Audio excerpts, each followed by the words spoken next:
And so we think we have an attention deficit disorder when in fact we might just be being human. The challenges and obstacles of what it takes to be a human in these trying times are extraordinary.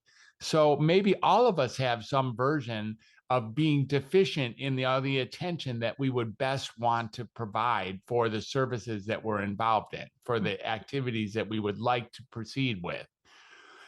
The same things holds with nearly every psychiatric illness. So, when we start looking at psychiatric illnesses, we start seeing that they're very vague on the edges. They're nebulous. What is a psychiatric illness in one area of the world may not even be a psychiatric illness in another area of the world. That's not true with most medical conditions. If you have a broken arm here in California, you have the same broken arm in the UK, and you have the same broken arm in Tibet, and you have the same broken arm in Reykjavik, and you have the same broken arm in Auckland.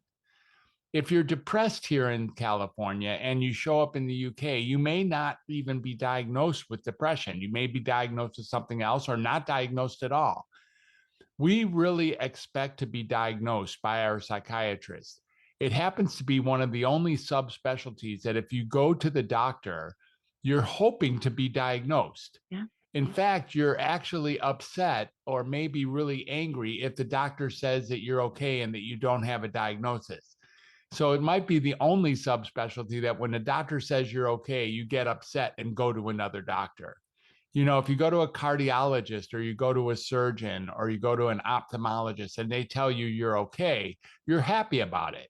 But in psychiatry, that's not the case. In psychiatry, you're going to get confirmation that there's something wrong with you that isn't you, that you've been afflicted, that you're defective in some way, that you have a condition that is actually responsible for the things in your life that aren't going well. And in some ways, what that is I welcome that as well. The truth is, Elaine, if I could blame you or blame someone else for all the mistakes that I'm about to make today, then I would gladly do that. So if I can say, that wasn't me, that was my bipolar disorder. That wasn't me, that was my narcissistic personality disorder. That wasn't me, that was my depression. Then there's some confirmation and capacity to relinquish responsibility. Now, let's make this very clear. You've already said this. There are some people who really feel that their diagnosis is serving them. And in fact, they feel that they have an overwhelming clinical depression. I have my ideas about that because once you declare yourself as being depressed, then you get medications which in fact often perpetuate the actual symptoms they're marketed to treat.